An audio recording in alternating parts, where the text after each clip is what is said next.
슬프타임즈 2022년 10월 3일자 개천절을 기념하는 의미에서 한번 역사 기록으로 남기고자 합니다. 내용이 좋았다고 생각하시면 구독, 좋아요 꼭 부탁드리고요. 그리고 1.5배속을 보시기 바랍니다.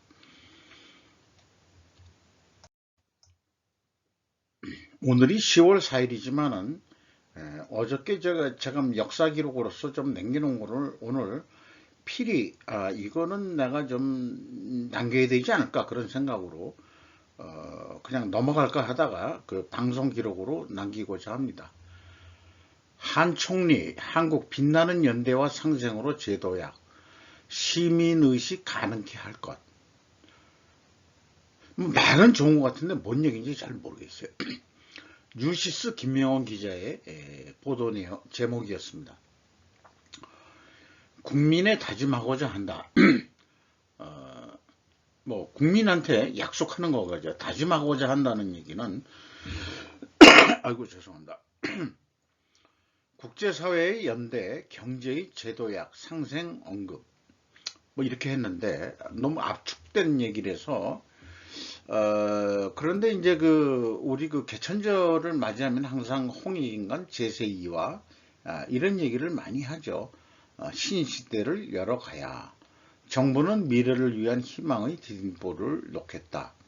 위대한 역사 이어갈 것. 좀 나이 드셔가지고 다시 발탁된 그런 한 총리시죠. 개천절에 대통령의 메시지는 물론 없습니다. 그러니까 이제 국무총리가 뭔가 언급을 좀 한 것 같아요. 제세2와라는 거를 좀 눌러보면은 그 뜻이 저는 이렇게 생각합니다. 왕년에 기독교에도 좀 다녀본 적이 있어가지고 이거를 제세2와를 그럼 쉽게 어떻게 얘기를 하면 좋겠냐. 한문으로 되어 있는데 이것을 하늘의 뜻이 이 땅에서 이루어지게 하소서라는 기독교의 기독교가 아니고 예수의 주기도문에 나오는 얘기인데 제세위와는 하늘의 뜻이 이 땅에 이루어지게 하소서라고 저는 해석을 합니다. 그리고 요거는 이제 제 개인적인 생각인데요. 위대한 역사 이런 단어 사용하지 않았으면 좋겠어요. 대한민국이 무슨 대단한 역사라고 위대한 역사 이런 얘기를 끝내냐. 그러니까 차라리 말이죠. 제가 만약 총리였다 그러면 생존 가능한 역사를 만들겠다고 저는 얘기를 하겠습니다. 개천절에. 자, 오른쪽의 내용에 들어와서 그동안에 제가 이 나이를 먹으면서 살아와서 머릿속에 가지고 있는 어떤 지식 내지는 또 개념 이런 것들을 보면은 고조선의 수도가 아사달이라는 것을 모르는 사람들은 아마 없을 겁니다. 아사라는 게 뭐냐 이게 또 달이란 건 뭐냐 이게요. 우리나라 말을 추적을 하면은 아사달의 뜻은 아침 해가 뜨는 곳이다 이게. 우리가 동쪽에서 해가 뜨시니까 우리의 과거의 우리 조상들은 계속 어디에서 출발했는지 모르지만 동쪽으로 움직였던 것 같아요. 일본 조일신문이 있죠. 그 발음을 어떻게 하는지 여러분들은 아실 겁니다. 아사히. 일본이라는 것은 제가 해석할 때는 해가 뜨는 곳입니다. 얘네들 일본은 사실은 우리보다 동쪽으로 더 간 거예요. 우리는 한반도에서 머물렀는데 일본 섬으로 넘어간 애들은 더 동쪽으로 해가 뜨는 곳으로 더 옮겼다. 이렇게도 해석해 볼 수 있지 않을까.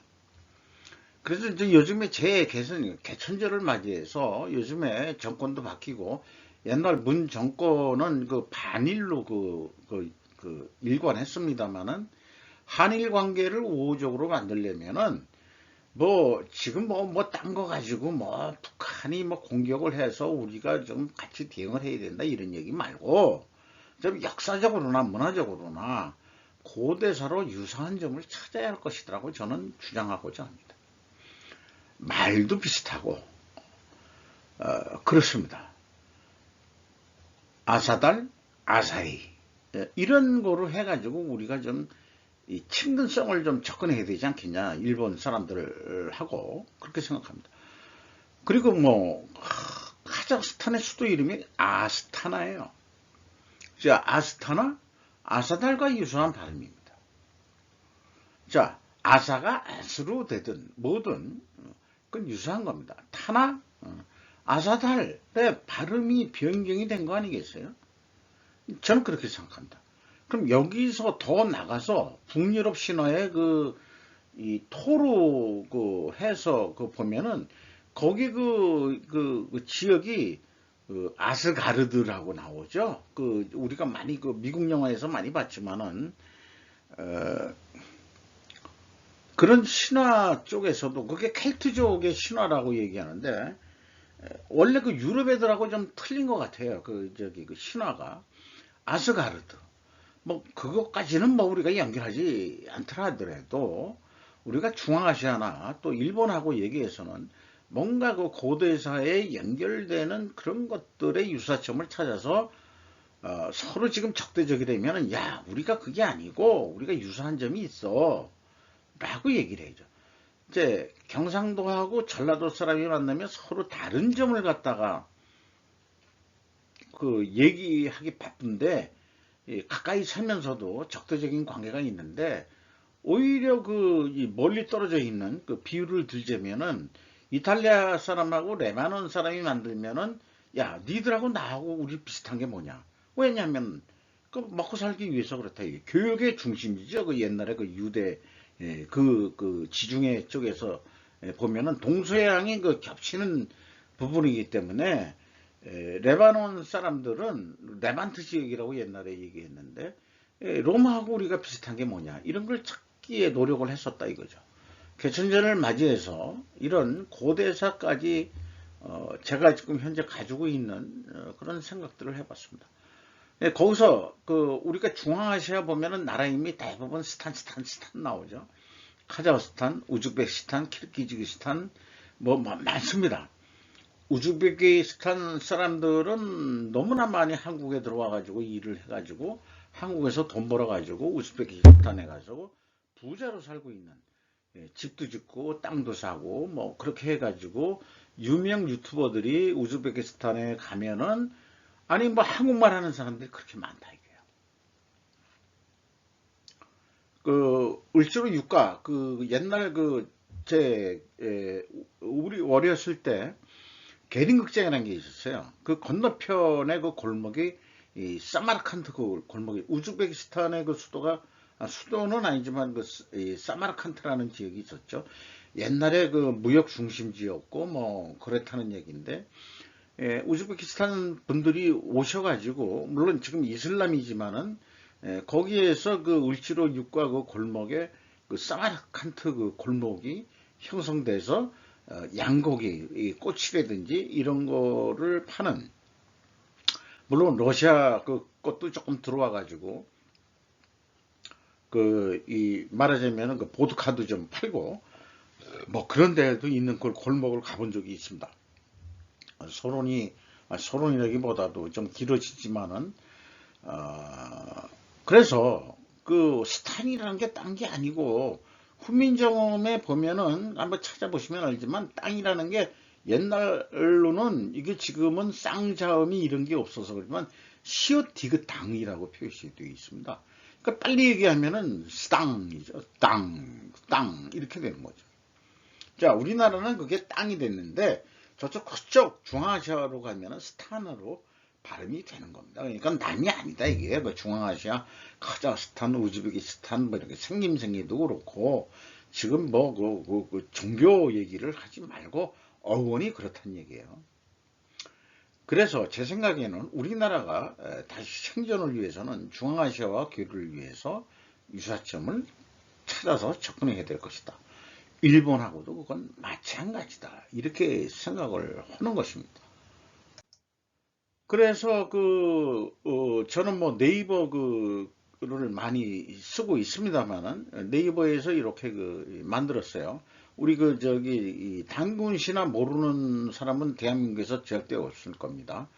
곰이 사람이 돼가지고 그 같이 경쟁을 했는데 사람이 되고자 곰이 그 마늘과 쑥만 먹고서 결국은 그 인간이 돼서 여성화돼서 단군 할배하고 결혼을 해서 우리 민족이 출발을 했다. 그런 얘기 아니에요. 근데 이거를 좀 더 그 과학이라기보다도 조금 상식적으로 해석을 한다 그러면은, 원래 그 한반도 그 북부, 지금 그 단군 조선이 있던 그 지역, 지금 현재로서는 만주로 보입니다만은, 천손족이라고 얘기를 했습니다. 단군을. 탱글이라고도 그 얘기하는 학자들이 있죠. 탱글이. 그 중앙아시아는 탱글이라고, 신을 갖다가 탱글이라고 얘기하니까. 그래서 어디서 왔는지 모르지만은 그 만주 지역에 곰족과 호족, 호랑이족이 부족들이 살고 있었는데 그 부족 명칭을 보더라도 이 사람들이 그 농업을 한 사람들은 아니었죠. 농경은 유목족이라든가 수렵 채취하는, 그래서 먹고 살던 그런 부족들 아니었겠느냐. 그래서 조금 문명화된 그 천손족이 결합을 해서 호족은 좀 경쟁에서 밀리고 곰족이 그 이 단군족하고 이 결합을 해서 한민족의 형성을 이뤘다. 저는 그렇게 해석을 합니다. 한반도 지명으로 남아있는 곳은 현재 웅진으로, 다른 데는 모르겠어요. 웅자 들어간데, 곰웅자. 그리고 일본은 구마모토라는 데가 있습니다. 그 이 웅본이라고 그러죠. 구마모토에 곰은 절대 있을 수가 없습니다. 그런데 왜 이렇게 구마모토라고 이름을 적겠냐, 이런 얘기죠. 자, 이거를 해석을 해보면은 부족들은 이동하면서 자신들이 살던 곳의 지명을 옮긴 곳에서도 사용한다. 이건 만들 겁니다. 요한 문명에서 발굴된 곰적 요항의 미라는 곰의 머리 가죽을 쓰고 묻혔다. 아마 그 역사를 찾아보시는 분들, 저도 한번 했지만은 유골의 그 머리에 곰 가죽을 쓰고서 매장된 그런 것을 발견될 수 있습니다. 원래 그 인간은 장수했다고 보는데, 저간 이 천선적인 농경 문명을 와서 전수해 줬는지 모르지만은, 그 단군 신화에 보면은 그 풍백 우사 뭐 이런 걸 가지고 5천여 명을 데리고 단군이 와가지고 이 땅을, 그 단군 조선을 이뤘다. 그런데 이제 농업이 시작됐다는 것을 얘기하는, 그 농업이 시작하기 그 직전의 얘기의 어떤 그런 것 같아요.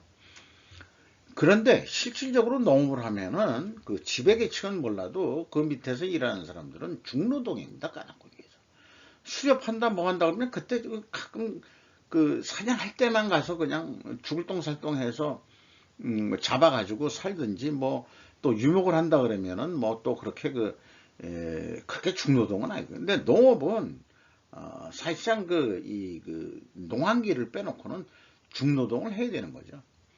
아마 그래서 그 인간이 수명 단축이 되지 않았겠냐. 저는 개인적으로 그렇게 생각을 해보고, 수명이 단축이 되면은 인간이 그 자기는 느끼질 않는데 유전자가 씨를 많이 뿌리게 이렇게 이 자연 진화가 된다는 거죠.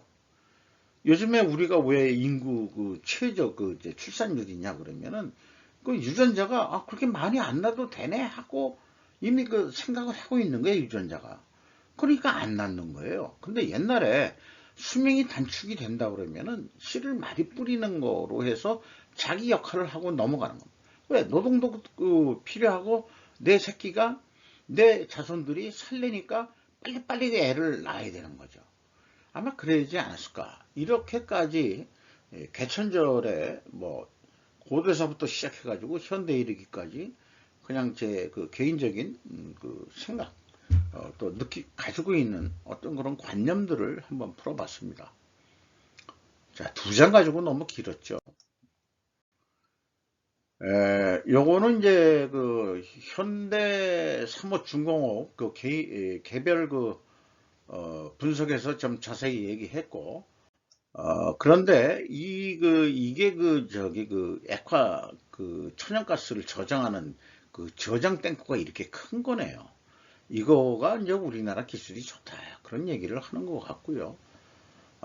그 설명은 영하 196도 이하를 버틸 수 있는 초고성능 후판으로 만든 스테인리스 주름관으로 가장 바깥을 감싸고 방열 우레탄으로 한 번 더 감싼다. 유리 섬유막으로 후처리까지 하면 화물차 건조 작업이 끝난다. 이런 생각을 했는데 17만 4천 톤의 그 LNG선이 우리나라가 가장 큰 경쟁력이 있다. 뭐 그런 얘기입니다. 왜 그 개천절에 왜 이런 뉴스를 그 왜 편집을 했냐 그러면 선이라는 것 때문에 그렇습니다. 조선 했을 때 뭐 이거 요즘 뭐 인간이 다 하는 게 아니고 그 로봇이 용접을 하고 있는 거 좀 그래서 그 조선이라고 그러면은 그 알겠는데 이 선자가 저한테는 이제 와 닿습니다. 노아의 방주라는 게 이제 배죠 결국은. 그 8종족을 태웠다 그랬죠. 왜냐면은 육해공 대표 그 암수 한 마리면 6개죠. 나머지는 인간이니까. 그러니까 8개가 딱 맞고 이게 먹는 입이다. 요게 이제 배란 뜻이죠. 요게 이게 그 한자로 따진다면은 요거 한자에 의해서도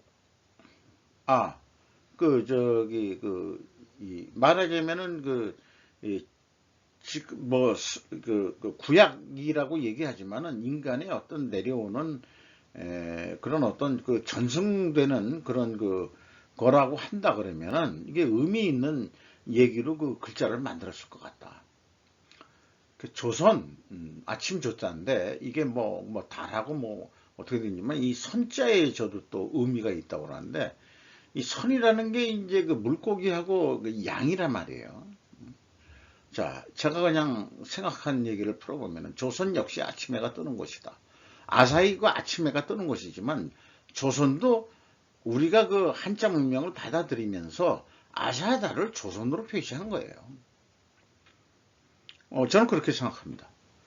조선 역시 아침해가 뜨는 곳이다. 그러니까 아사히나 아사달이나 조선이나 같은 의미고 선의 물고기와 양은 바다의 물고기와 육지의 양을 천재를 올렸다는 의미일 터이다. 그러니까 그 천재를 지내면서 우리가 10월 3일날 천재를 지내는데 거기에 제물로 뭘 바치냐 그러면은 자, 그 곡식이 아니에요.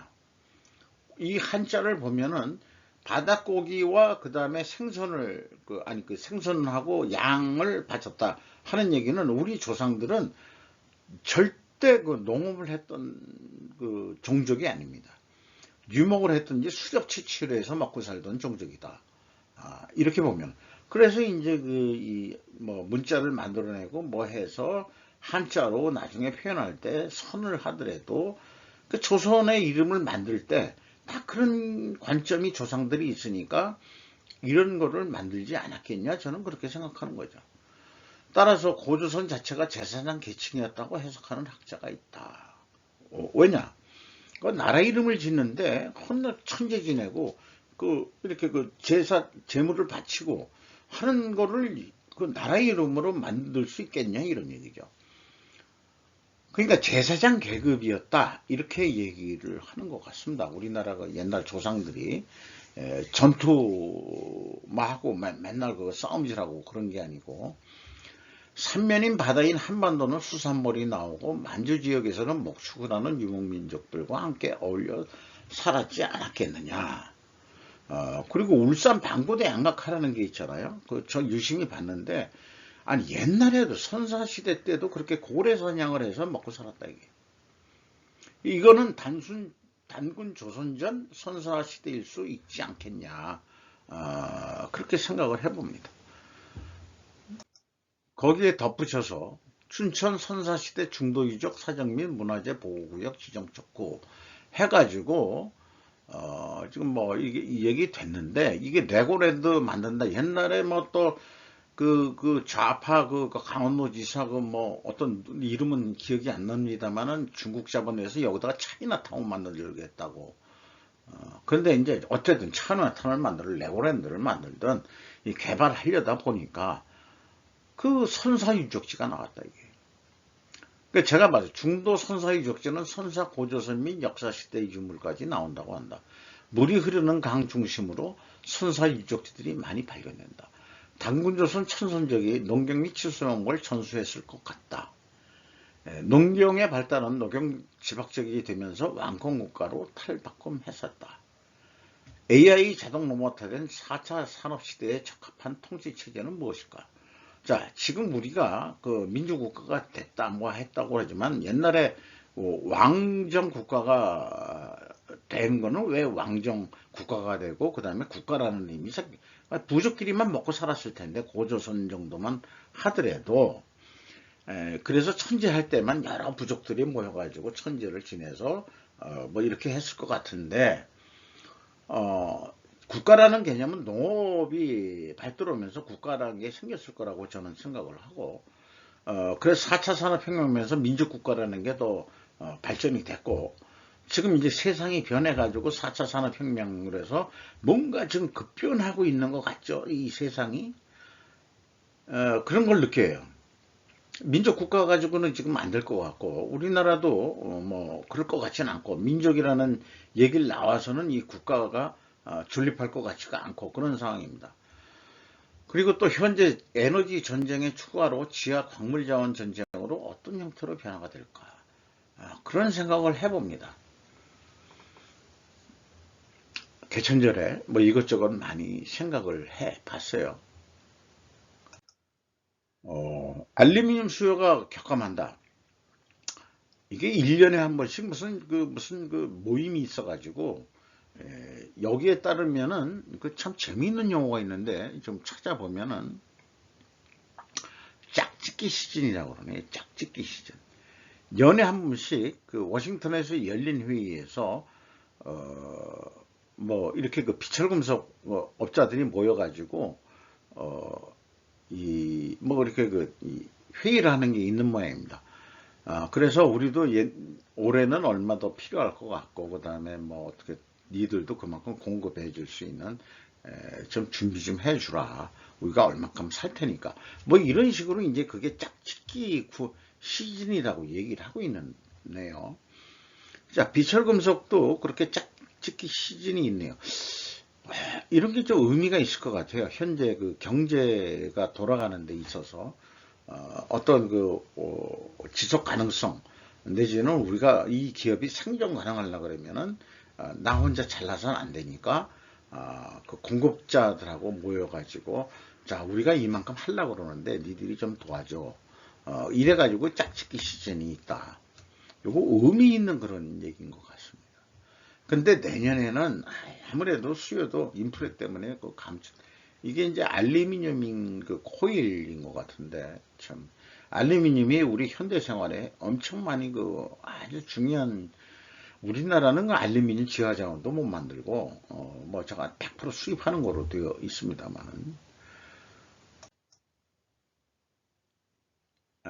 그리고 최근에 이제 이 우크라이나 러시아 전쟁이 일어나면서 결국 에너지가 핵심 사항으로 저는 그 떠오른다고 봤는데 검색을 해보니까 2011년에 벌써 EU 에너지 인프라 종합계획 추진과 현황과 시작점이라고 해서 대외경책연구원 주진홍 연구원의 어떤 내용이 있었고요. 그 다음에 2020년 10월 5일 그 에너데이터라는 컨설팅 그런 것도 하는 모양인데 발트해 전기 상호 연결 프로젝트에 7억 2천만 불 유로 지원 뭐 이렇게 하다가 EU 에너지 탈러시아 속도 신재생에너지에 400조 투입. 자 여기에 7억 뭐 2천만 불. 그다음에 뭐 이렇겠지만 이거 이제 어마어마한. 그러니까 이거 우리말로 이제 400조니까 이제 이쪽에 이게 어떻게 될지 모르겠습니다만은 이제 그 러시아를 좀 빼내고 그 다음에 어떻게 지들이 살겠다 하는 것 같지 않아요? 이게 이제 5월 19일 날 그 아시아 경제에 나온 얘기입니다. 그리고 2025년까지 태양광 설비 2배 확충하겠다. 뭐 이런 거에 영향을 받아가지고 뭐 문재인 정권에서는 탈원전 어쩌고 저쩌고 했지만은 유럽도 뭐 이런 거 하다 보니까 아니네. 지금 얘기하다가 내가 뭐 이렇게 XX 한 얘기를 했네요. 뭐 2022년까지 태양광설 위입 확충 뭐 이런 식으로 와가지고 뭐 쭉 얘기하고 있습니다만은 결국 그 원전이 원전이 그 친환경이다. 뭐가 전기가 있든 뭐들 하든 그 추운 겨울을 안 보내려고 그러면은 전기라도 히터를 돌리면은 따뜻한 겨울을 지낼 수 있을 거 아니에요. 자, 러시아 없이 유럽이 어떻게 생존할 수 있는 그런 거로 한다 그러면 이건 세계적인 대변혁을 또 일어나는 그런 상황이 되지 않을까 그렇게 생각을 합니다. 자, 오늘 그 10월 4일 뉴스에 문 직접 챙기겠다던 새만금 풍력사업권 중국계 기업의 판매 추진. 자, 그 전 문통께서 뭐 감사원이 무슨 뭐 조사 의뢰를 했더니 무례하다 뭐 했다는데 내가 그 뉴스를 보고서 진짜 그 직접 그렇게 얘기했는지 모르지만 이게 뭐 분수를 모르는 표현을 하고 있다. 문통이. 일본 쪽에서는 이제 문 해가지고 이제 그거를 한자로 MON 하니까 이 번역기 그 알고리즘이 달림이라고 그 번역을 하더라고요. 그러니까 달깨서 그래서 그때부터 저도 문 그러면 야 달림이 말이야 이렇게 얘기를 한 적이 있어요. 저건 지금 얘기를 보면은 그 새만금 풍력 발전한다면서 중국 자본한테 남겼다 그런 얘기 아니에요. 그러면은 이거 매국노지 까놓고 얘기해서 저는 그렇게 생각합니다. 무례한이라는 용어를 어떻게 정치 쪽에서 쓸 수 있는 용어냐? 미국 애들은 이런 얘기 안 할 것 같아요. 왜냐면 그 예의 범절 뭐 이런 거에 에틱 모랄 뭐 이런 거로 얘기하지만 정치에서 모랄 얘기하고 그게 아니고 합법적이냐 아니냐 그 다음에 뭐 정당하냐 아니냐 이거 가지고 하기도 바쁜데 뭐 했다고 해서 무례한 이렇게 나왔던 얘기는 역시 정치가는 아니다. 스킨 인더 게임에 정신이 없는 관료나 정치인의 언어다. 권성동 문 국가기관 질문 앞에 물에 웃는 봉건시대 왕의 언어. 뭐 이렇게까지 그게 아니고 니들은 결과에 대한 책임을 지지 않는 관료나 정치인 놈들이야. 이렇게 그냥 직선적으로 얘기해야 될 겁니다. 권성동도 마찬가지 인간일 거고요. 문 전 대통령 감사원 서면조사 이후에 대단히 무례한 짓. 그러면은 본인이 무소불위한 어떤 그 권위적인 사람인가요? 민주국가는 그런 것은 그 법에 의해서 지배되는 법 앞에 그 평등하다는 얘기지 법 없이 평등하다는 얘기는 아닌 거 아닙니까? 신분 계급 사회도 아니고 무례하다 하는 얘기는 진짜 그것은 신분 계급 사회에서는 나오는 얘기 아니겠느냐 이런 얘기를 좀 하면서 연합뉴스 쪽에서 28일 전화통보에 문측 거부 의사 밝히자 이메일로 재차 요구해줬다. 근데 30일 날 방송이 됐다. 복심 윤건혁 전원 기자회견에서 야 의원들도 문 강한 불쾌한 별철 서면조사 감사원장 결재 거친 것으로 배우 밝히겠다. 뭐 이게 이제 일반적으로 감사원의 얘기 나온 거는 그 서해 그 피격 그 서해에서 우리 그 표류했던 그 우리 그 남한 국민이 북한에 의해서 피살되고 아예 그냥 폭탄을 쏴가지고 흔적까지 없어지는 그런 걸 당했는데 문재인 정권에서는 월북하려고 했었다. 그 피해 그 유족들은 절대 월북할 의사가 필요 없고 잘 사는 입장이었는데 뭔 말이냐 해가지고 지금 이게 부각이 된 건데요. 뭐 최근에 그 탈북 어민을 강제 북송하는 근데 그 신문 그 사진 나온 거 보면은 억지로 끌려가는 그런 모양도 있고 하는데 정말 대북 문제에 있어서 뭔가 그러니까 미국 쪽의 어떤 얘기를 들어보면은 미국인 한 사람을 살리기 위해서 미국 전체의 어떤 그 국력을 이용해 가지고 한 사람을 살려내는 그러니까 예를 들어서 소의 피격 우리 이 말하자면 이 어떤 선언 역할이었는데, 처음부터 월북의사가 있었다라고 단정하는 것은 유죄, 아닌가. 1,000원짜리 변호사에서도 제가 얘기를 했듯이, 무죄 추정의 원칙을 먼저 가야 되는 거거든요. 이런 경우에는. 월북의사가 있었든지 없었는지 그건 몰라도, 그거 어떻게 하다가 술 처먹고 그 바다에 빠져가지고 해류에 의해서 그 황해도 쪽으로 그냥 밀려갔는데, 월북의사는 없다고 가정을 해야 되는 거 아니냐 이게요. 우리 이 남한 국민을 위해서는. 근데 처음부터 유죄 판결을 내는 거예요. 그거는 사법 쪽에서는 그게 아니다라고 1,000원짜리 변호사가 가르쳐 주는데도, 아니 변호사 출신인 달님께서도 그렇고 그 휘하에 있는 똘마니들이, 아니 그게 빚을 져가지고 그 다음에 월북의사가 있었다, 이래가지고 그냥 이제 월북을 하려고 그랬는데, 그게 이제 코로나 이런 것 때문에 오는 걸 그냥 와서 그냥 튜브 타고 표류하는 사람을 그냥 총을 쏴서 그냥 죽이고 그 인간을 불에 태워서 다 죽였다. 그러니까 유족들이 볼 때는 어떻게 생각하겠는지. 유족들은 그게 아니잖아요.